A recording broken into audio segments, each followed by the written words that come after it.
Senang sekali saya Rini Ayuning Tias dapat menjumpai Anda kembali dalam program kesayangan kita, Dokterku, disiarkan langsung dari studio El Sinta TV dan 95,7 FM Fit Radio Semarang. Seperti biasa, selama 1 jam ke depan, kami akan menyajikan informasi seputar kesehatan Anda. Dan kali ini kita akan membahas seputar rematik dan asam urat. Apa sih bedanya? Bagi Anda yang ingin bertanya langsung, silakan di 021-2520-666 atau bisa juga kirim pertanyaan Anda ke email kami di dokterkuelsinta@yahoo.co.id. Dan hari ini pemirsa, kita kehadiran dengan Dr. Anissa Irawati SPPD. Beliau adalah dokter spesialis penyakit dalam dari Rumah Sakit Mitra Keluarga Kalideres. Kita sapa dulu Dr. Nisa yang sudah hadir di samping saya. Assalamualaikum warahmatullahi wabarakatuh, Dr. Nisa. Waalaikumsalam. Kabarnya baik ya? Alhamdulillah. Alhamdulillah, sehat, baik gitu ya. Hari ini Dok, kita akan bahas seputar rematik dan asam urat. Apa sih bedanya begitu ya? Karena begini Dok, kalau bicara seputar keluhan, nyeri sendi gitu ya, orang tuh sering mudah terkecoh gitu ya, atau bingung sih sebetulnya ini saya mengalami apa jangan-jangan asam urat ya, atau masalah rematik begitu ya. Karena kan katanya gejalanya ini memang mirip-mirip yaitu si nyeri sendi ini begitu ya. Tapi sebetulnya supaya kita jadi makin paham apa sih bedanya rematik dan asam urat, sebetulnya itu memang apa bedanya Dok? Karena kan dibilang tadi gejalanya itu ya nyeri sendinya ini yang secara spesifik terasa begitu ya Dok ya. Kira-kira seperti apa bedanya? Oke. Ya, terima kasih Mbak. Jadi sebenarnya gini, kalau untuk rematik, kalau dari secara dunia kedokteran reumatologi, jadi penyakit rematik itu sebenarnya adalah kumpulan penyakit. Jadi nggak hanya untuk satu penyakit, tapi kumpulan. Kumpulan penyakit yang diserang memang sendi, jaringan ikat atau di otot gitu ya. Nah, penyakit rematik ini penyebabnya banyak. Yang akan kita bahas kali ini ada 2 hal, yaitu yang metabolik sama degeneratif. Oh, metabolik dan degeneratif. Metaboliknya juga sebenarnya ada banyak. Kita fokus nanti untuk yang gangguan metabolik karena asam urat. Atau istilah medisnya penyakit gout atau artritis gout. Artritis gout gitu ya. Sedangkan kalau yang degeneratif itu kalau di masyarakat awam mungkin lebih mengenalnya penyakit rematik yang sebenarnya itu adalah osteoartritis gitu. Jadi kelainan sendi karena faktor degeneratif gitu. Mungkin saya jelaskan dulu sebenarnya intinya apa sih sebenarnya penyakitnya ini sebelum saya jelaskan gimana gejalanya gitu ya. Oke. Sedang kalau untuk artritis gout, dia adalah kelainan di metabolisme dari purin gitu. Penyebab terbanyaknya adalah karena gangguan produksinya yang terlalu banyak atau sekresi atau pengeluarannya yang terganggu. Kalau produksinya terlalu banyak itu penyebabnya terutama karena konsumsinya kita, konsumsi purin yang terlalu banyak. Konsumsi purin yang terlalu banyak, tinggi ya, terlalu tinggi.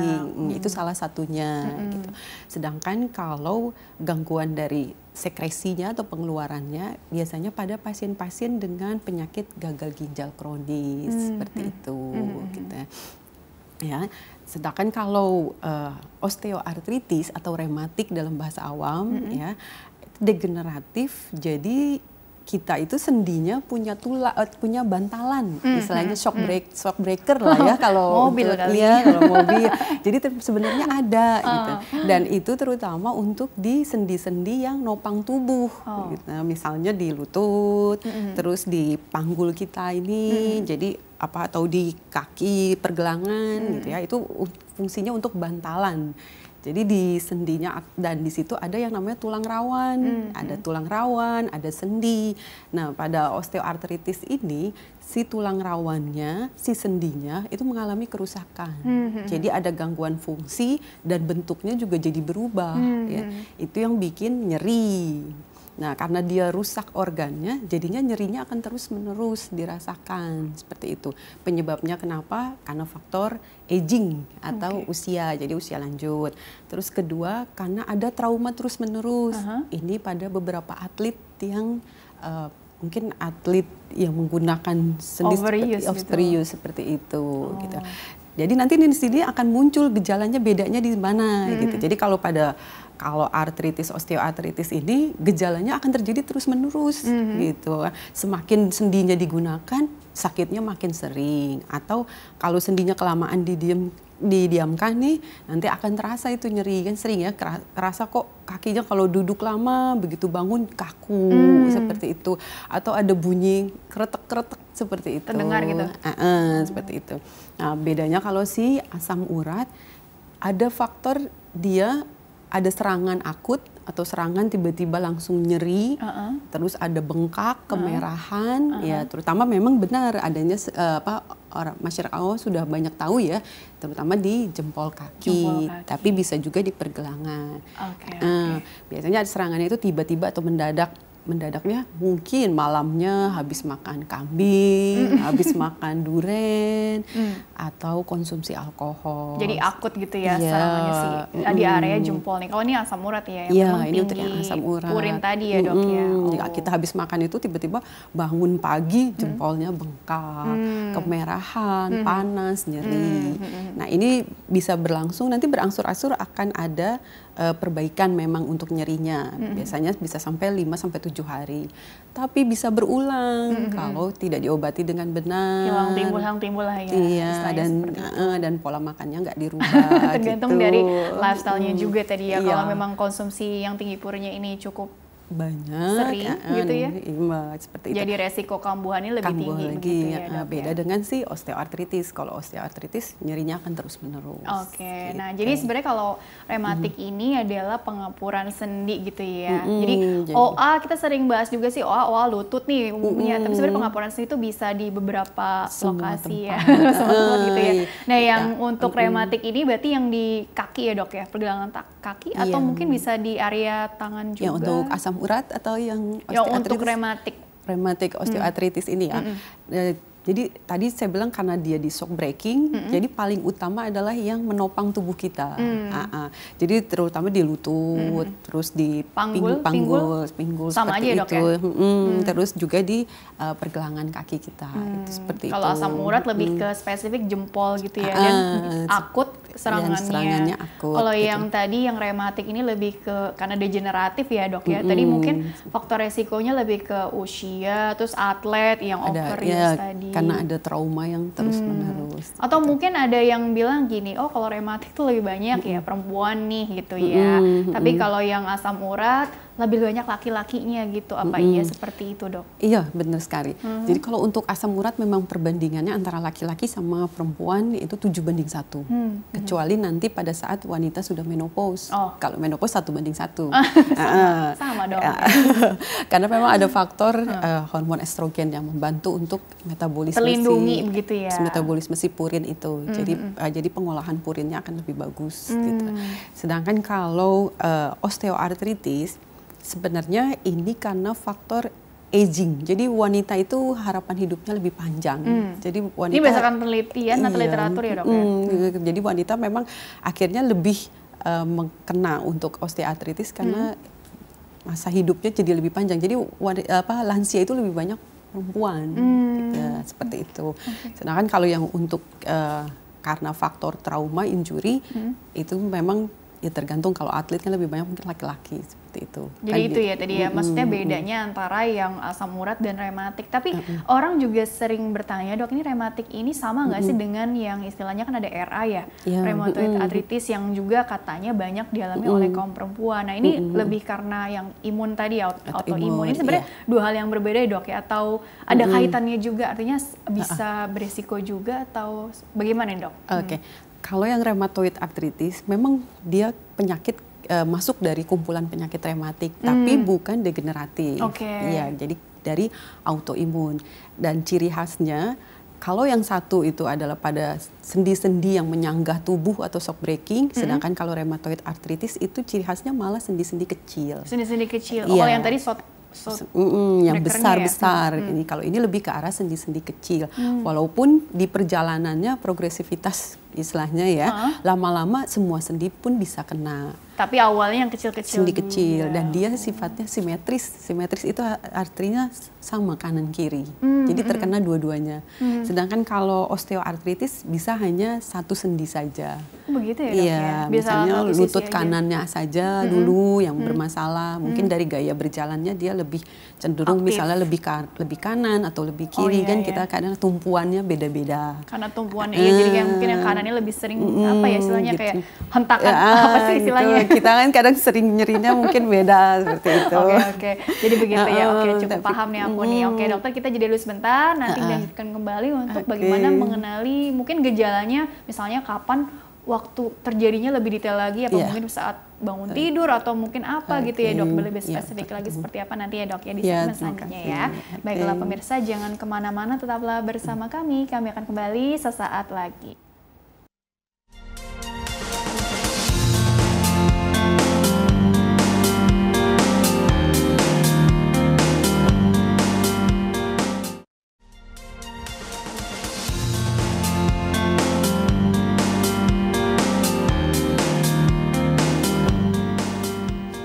Ya pemirsa, terima kasih Anda masih bersama kami di program Dokterku, disiarkan langsung dari studio El Sinta TV dan 95,7 FM Fit Radio Semarang.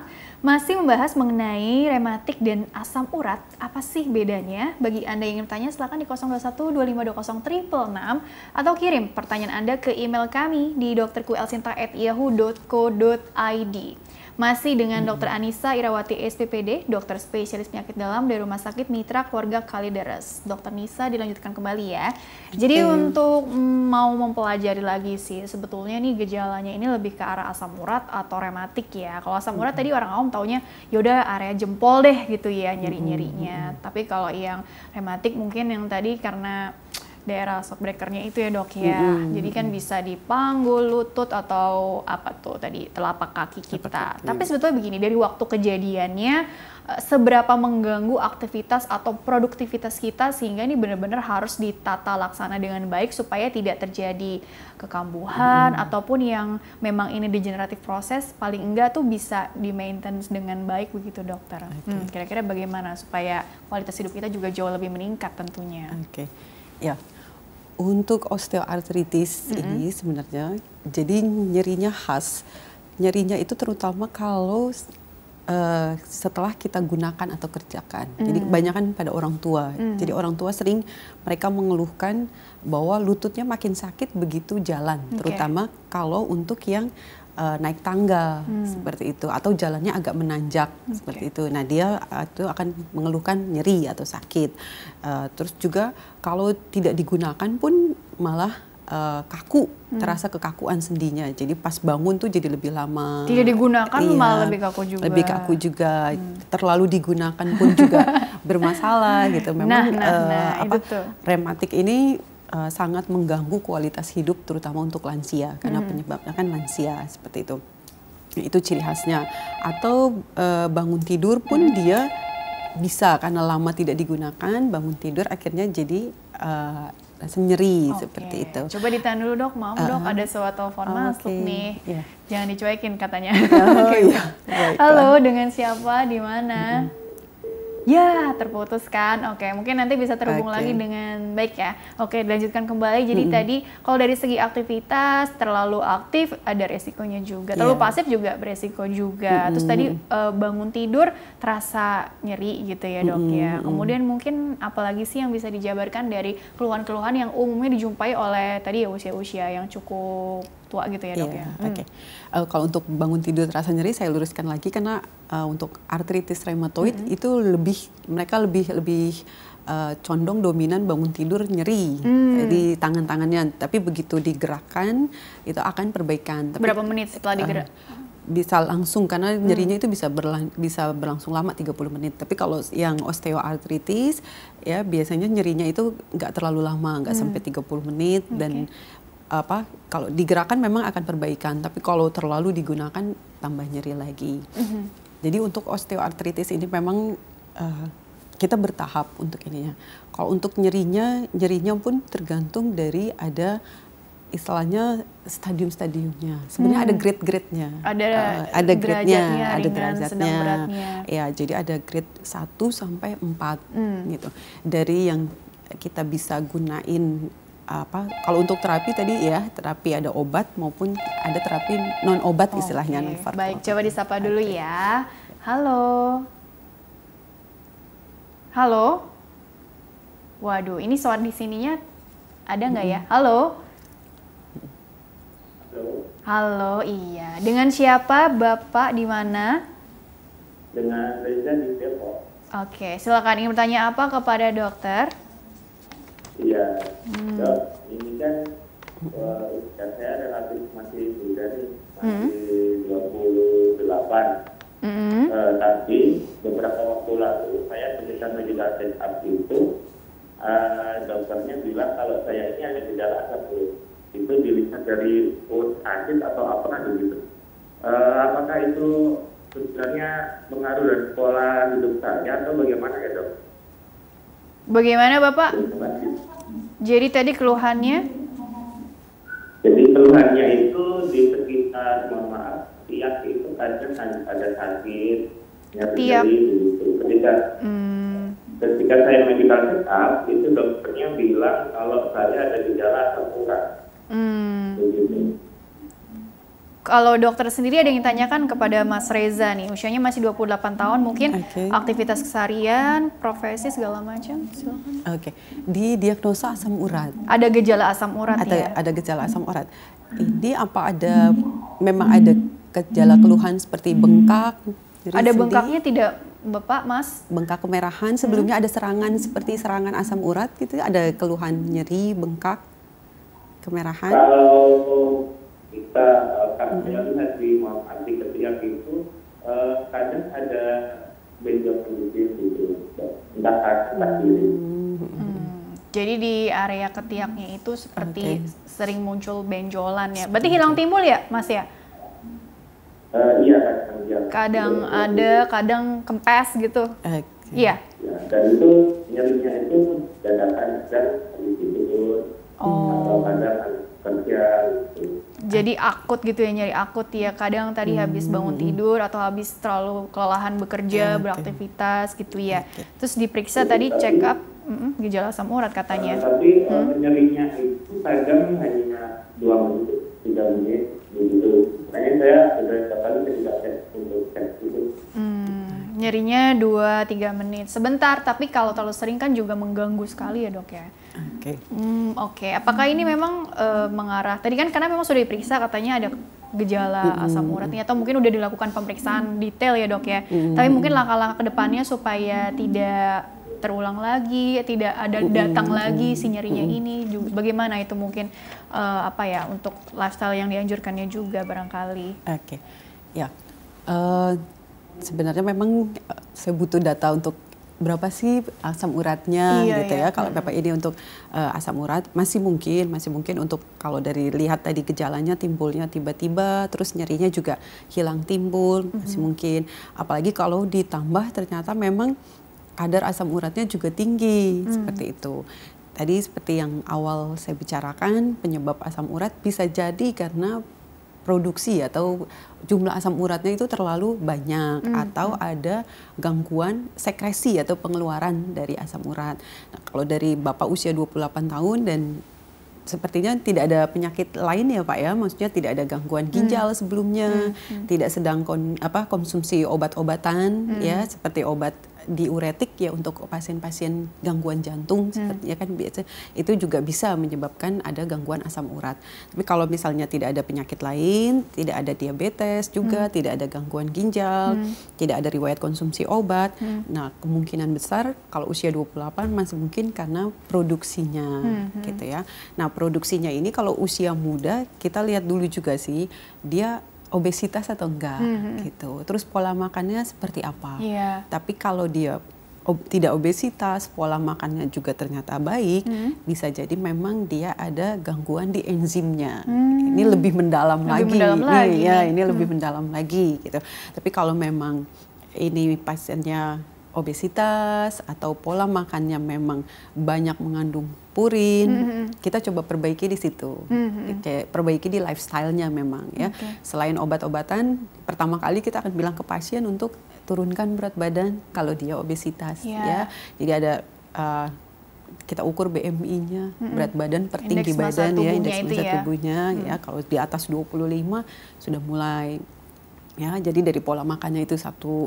Terus kedua juga kita review lagi nih makanannya gimana gitu ya. Tadi yang seperti saya bilang, terutama sekali ini kalau dari pola makannya orang Indonesia itu kebanyakan jeroan seperti itu ya. Semua jeroan itu kalau dari konsensus ya untuk tata laksana pasien-pasien GOUT ini, tulisannya di sana adalah tidak dihindari gitu, bukan yang boleh hanya sebagian gitu ya, merah tuh langsung tanda. merah gitu. Kalau jadi kalau jerawan itu langsung tandanya merah gitu.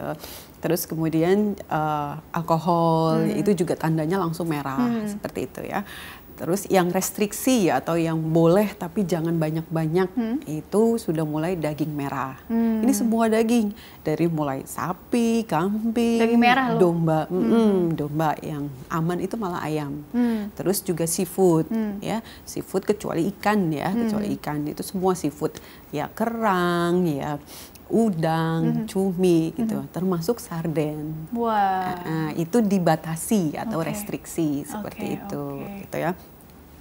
Terus susu kalau yang full cream itu tidak bisa, gitu. Sama sirup.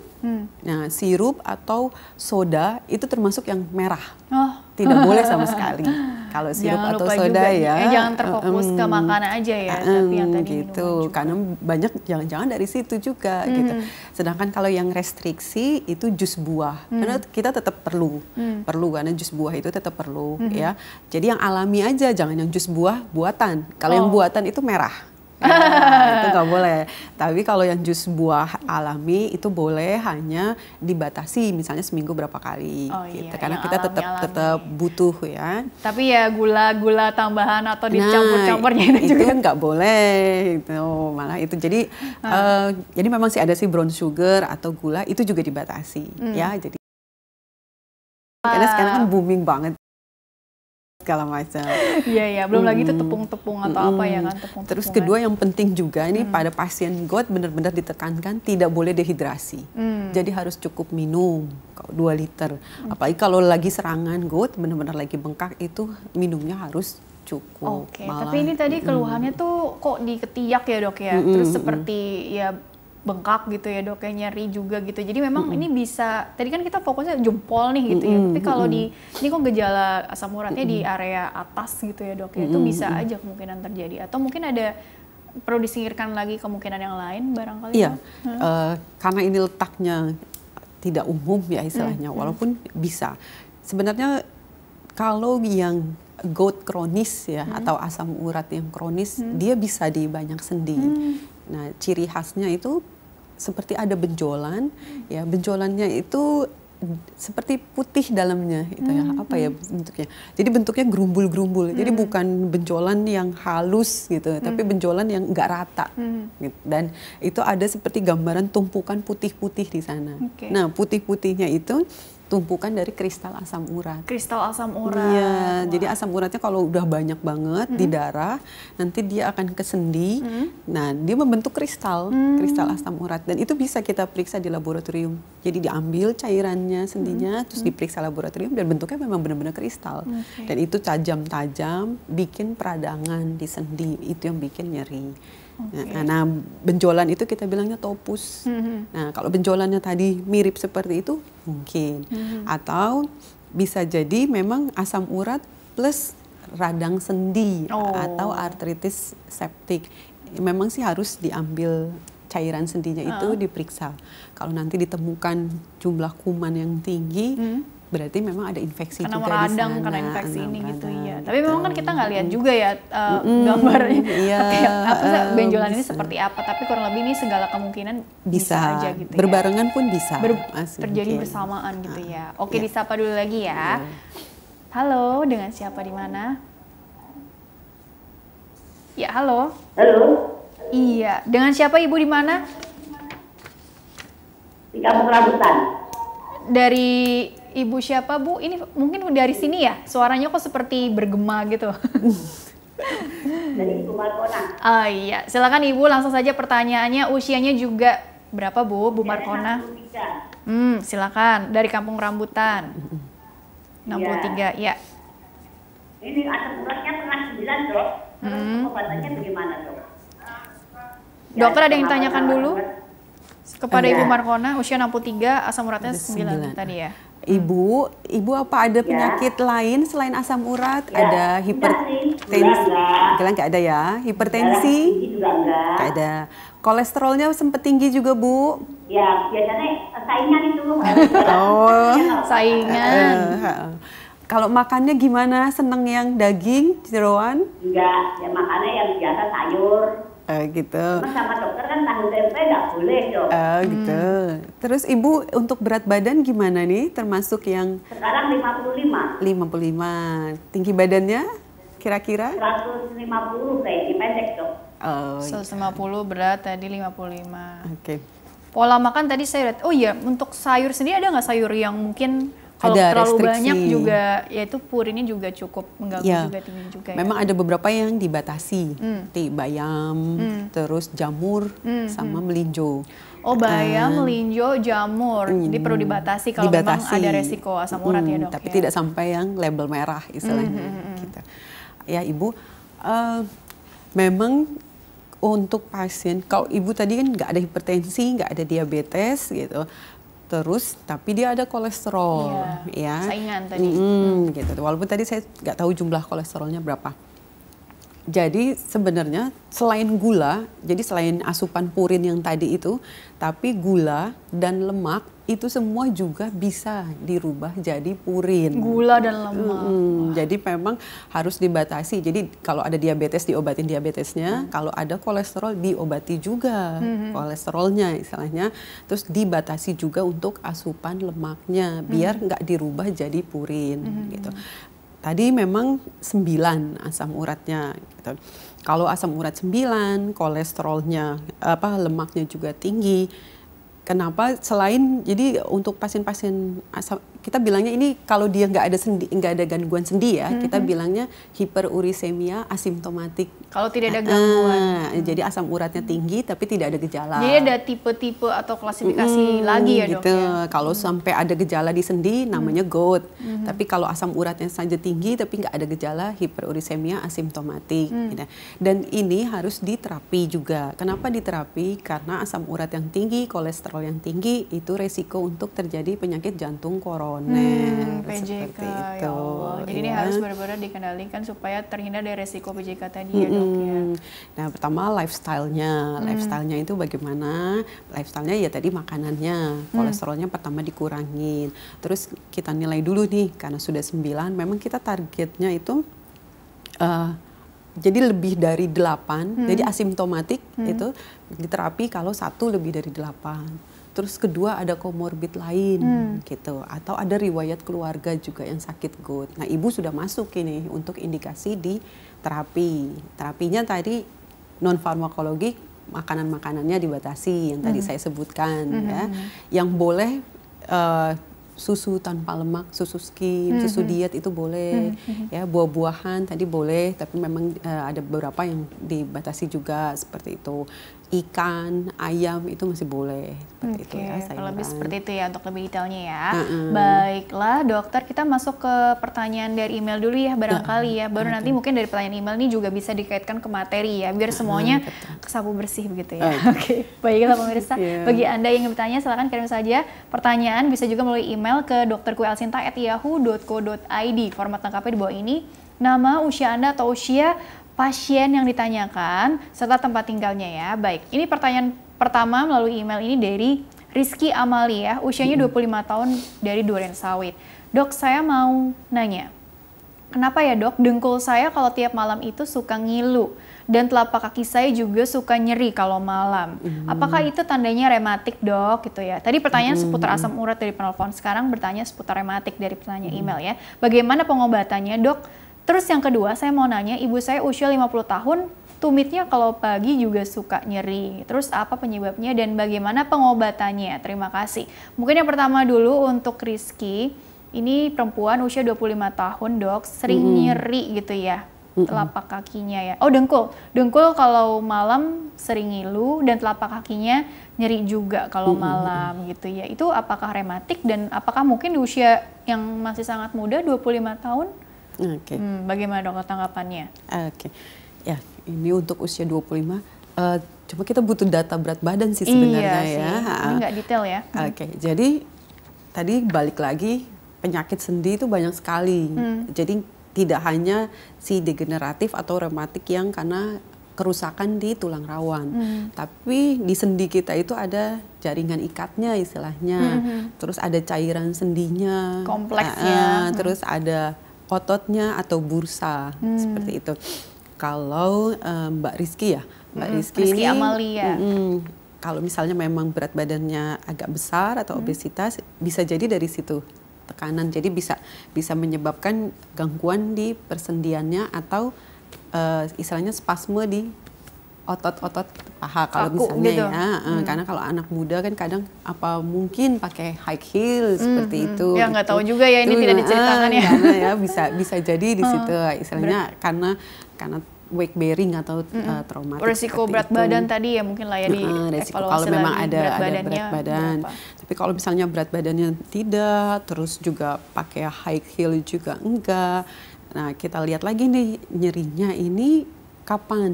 Apa nyerinya itu lebih ke arah kalau kakinya tidak digunakan, misalnya bangun tidur, terus lebih dari 30 menit nyeri-nyeri sendinya, dan apakah nyerinya ini kadang dirasakan juga di tempat lain, misalnya hampir di seluruh tubuh seperti itu.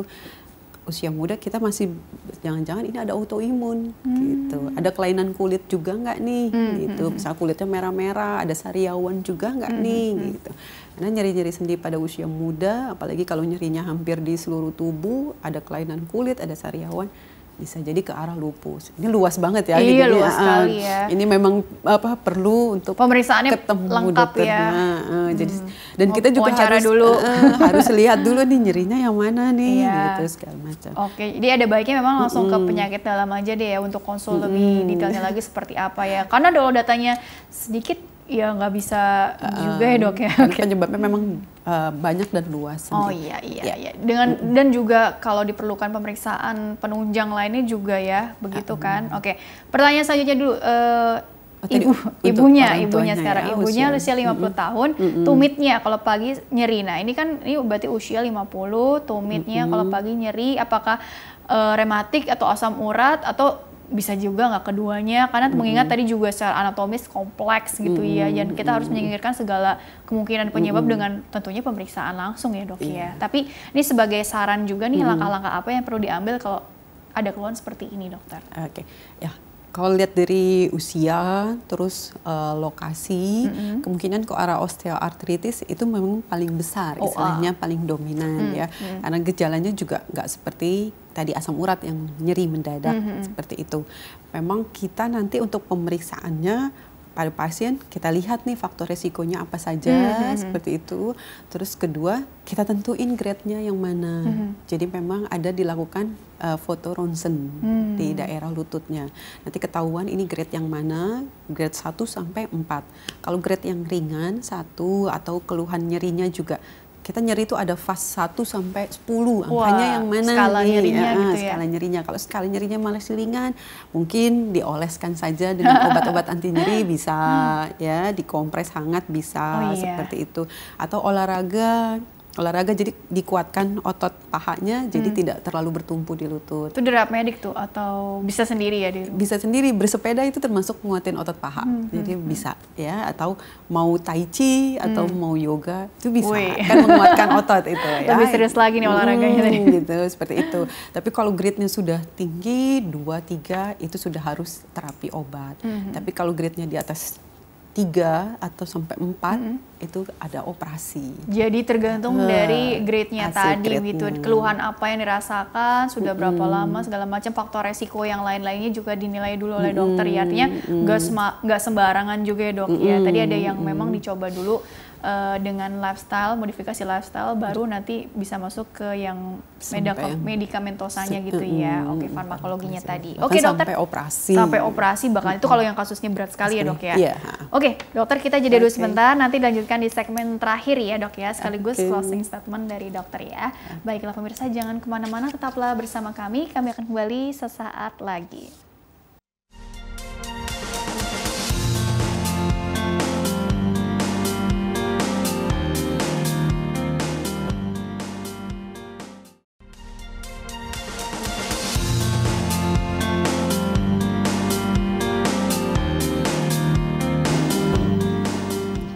Ya pemirsa, terima kasih Anda masih bersama kami di program Dokterku, disiarkan langsung dari studio El Sinta TV dan 95,7 FM Fit Radio Semarang.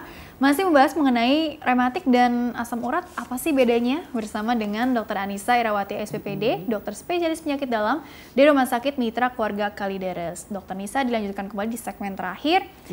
Mumpung masih ada waktu sebelum ke closing statement, aku mau dokter lebih rinci lagi deh ya, bicara tentang bagaimana sih modifikasi lifestyle yang bisa diadopsi gitu ya. Intinya ini buat yang memang sudah menyandang keluhan tersebut ataupun buat yang belum ada keluhannya, tapi kita mau mencegah aja sih, jangan sampai mungkin mengalaminya. Karena kalau dilihat-lihat kok tadi jadi serba salah ya, ini makan ini harus dibatasi, makan itu harus dibatasi gitu. Jadi sebenarnya memang ini bagaimana modifikasi lifestyle yang dianjurkan juga, dokter? Oke. Ya, untuk yang osteoartritis itu modifikasi lifestyle-nya pertama kita usahakan jangan berat badan berlebih. Jadi jangan sampai obesitas untuk melindungi supaya sendinya yang sudah mengalami kelainan itu jangan sampai lebih parah lagi karena kerusakan sendinya akan bisa lebih berat lagi. Ya, berat badan atau kebiasaan yang menambah beban gitu. Berat badannya pertama satu. Terus kedua kita anjurkan olahraga, tapi olahraga yang intensitasnya sedang atau moderat ya. Kalau sekarang kan lagi booming tuh naik sepeda, nah itu boleh, malah lagi bagus di tengah pandemi ya. COVID ya. Gitu. Nah naik sepeda karena sepeda itu akan memperkuat otot-otot pahanya dia, jadi dia tidak terlalu bertumpu di kakinya. Kemudian juga berenang, kalau sudah diperbolehkan ya di kolam renang gitu, itu bagus juga untuk relaksasi ototnya juga seperti itu. Atau kalau yang usianya sudah lebih tua mungkin jogging saja, yoga, atau jalan kaki biasa begitu, Dok? Boleh gitu. Dilakukan seminggu 3-5 kali dan intensitasnya berbeda-beda tergantung umur dan ada penyakit penyerta enggak gitu. Kalau memang ada penyakit penyerta seperti penyakit jantung, intensitasnya mungkin hanya sekitar 15-30 menit. Jadi lihat dulu ada comorbid lainnya enggak gitu ya. Terus juga mungkin tambahan untuk yang makanan, mungkin untuk suplemen atau seperti itu biasanya memang walaupun suplemen ini juga masih dalam penelitian istilahnya untuk perbaikan, tapi itu masih bisa membantu untuk memperbaiki tulang rawannya gitu ya, seperti pemberian chondroitin, glukosamin seperti itu masih memungkinkan. Bisa suportif lah ya sifatnya ya, Dok ya. Seperti vitamin D ya, terutama kalau yang penderita osteoartritis dan kadar vitamin D-nya rendah. Walah. Banyak ya penelitiannya sekarang ya, kekurangan vitamin D di Indonesia, di perempuan lah apa terutama kita yang kerja di dalam ruangan ya, atau orang tua kadang banyak di dalam ruangan jadi kadar vitamin D-nya rendah. Nah, itu boleh ditambahkan suplemen vitamin D gitu kalau memang kadar vitamin D-nya rendah.